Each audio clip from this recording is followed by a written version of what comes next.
प्रिया एक गरीब विधवा औरत थी। वह अपनी सास और 5 साल के बेटे अमित के साथ रहती थी।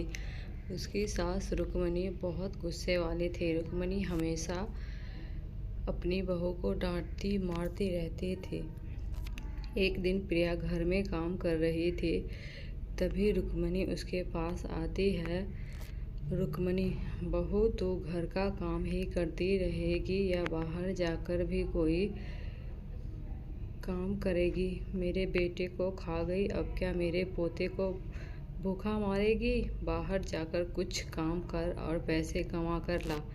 प्रिया, माँ जी, मैं कल गई थी काम ढूंढने, लेकिन मुझे कोई काम नहीं मिला। आज फिर जाकर काम की तलाश करती हूँ।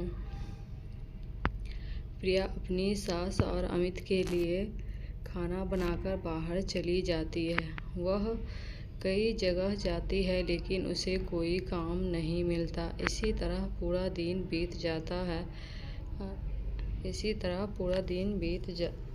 जाता है। प्रिया निराश होकर घर की तरफ चल देती है। तभी वह एक ढाबे पर किसी को बात करते सुनती है। ढाबे वाला, देख भाई मोहन, तो मुझसे दुगने पैसे ले ले, लेकिन काम छोड़कर मत जा। तू इतना अच्छा खाना बनाता है, तभी मेरा ढाबा चल रहा है। अब तू अचानक काम छोड़कर जा रहा है। मैं अपने गांव जा रहा हूँ, 1 महीने बाद वापस आऊँगा। ढाबे वाला, 1 महीने में तो मेरे सारे ग्राहक टूट जाएंगे।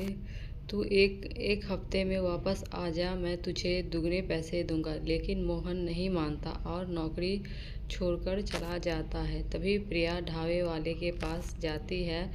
प्रिया, भैया, मैंने अभी तुम्हारी बातें सुनी हैं। मुझे बहुत अच्छा खाना बनाना आता है, मुझे नौकरी पर रख लो। ढाबे वाला, यह कोई घर का खाना नहीं बनाना है। हर दिन 300 लोगों का खाना बनता है, तुम कैसे बना पाओगी? प्रिया, भैया, मुझे पैसों की बहुत ज़रूरत है। मेरा विश्वास करो, तुम्हारा एक भी ग्राहक नहीं टूटेगा। ढाबे वाला, पहले कभी काम किया है? प्रिया, नहीं भैया, अभी तक 1 महीने पहले मेरे पति का स्वर्गवास हुआ है, तभी मैं काम ढूंढने निकली हूँ। ढाबे वाले को उस पर दया आ जाती है। वह कहता है, ढाबे वाला, ठीक है बहन, मैं अपना बिजनेस तुम्हारे हाथों में सौंप रहा हूँ। अगर मेरे ग्राहकों को तुम्हारा खाना पसंद नहीं आया तो मैं तुम्हें पैसे नहीं दूंगा। प्रिया मान जाती है। अगले दिन से प्रिया ढाबे पर खाना बनाने लगती है। प्रिया बहुत अच्छा खाना बनाती थी, जिससे उसके ढाबे पर लोगों की संख्या बढ़ने लगी। प्रिया को इसी तरह खाना बनाते हुए 1 महीने होने वाला था। एक दिन मोहन वापस ढाबे पर आ जाता है।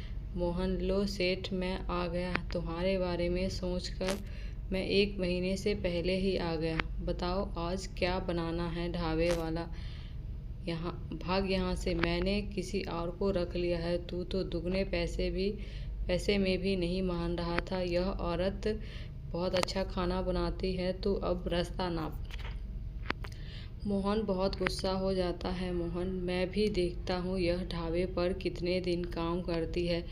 इसके जाने के बाद तो मेरे पास आएगा, तब तुझे दुगने दाम देने होंगे। मोहन वहाँ से चला जाता है और प्रिया को ढाबे से निकलवाने की तरकीब सोचने लगता है।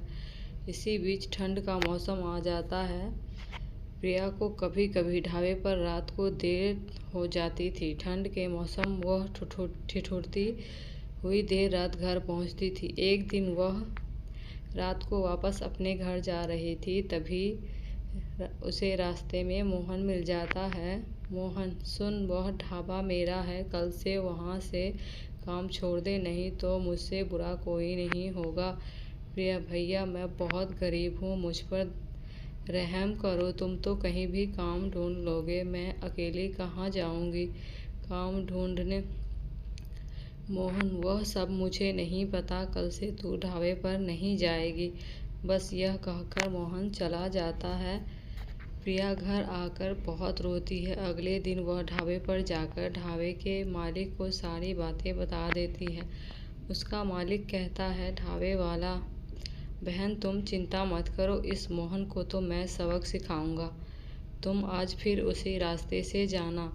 प्रिया भैया, इतनी सर्दी में वह सड़क सुनसान रहती है, कहीं मोहन मिल गया तो पता नहीं मेरे साथ क्या करेगा। ढाबे वाला, बहन तुम चिंता मत करो, मैं छिपकर वहीं रहूँगा, जब वह तुम्हारे पास आएगा तभी मैं उसे पकड़ लूँगा।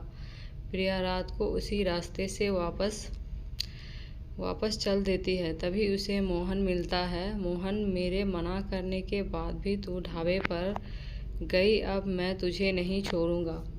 मोहन जैसे ही उसे मारने के लिए आगे बढ़ता है, ढाबे का मालिक पुलिस के साथ आकर उसे पकड़ लेता है। पुलिस एक गरीब विधवा औरत को परेशान करता है। अब तो तुझे ढाबा नहीं जेल मिलेगा। यह कहकर वो मोहन को पकड़ कर ले जाते हैं। प्रिया अगले दिन से फिर से ढाबे पर काम करने लगती है।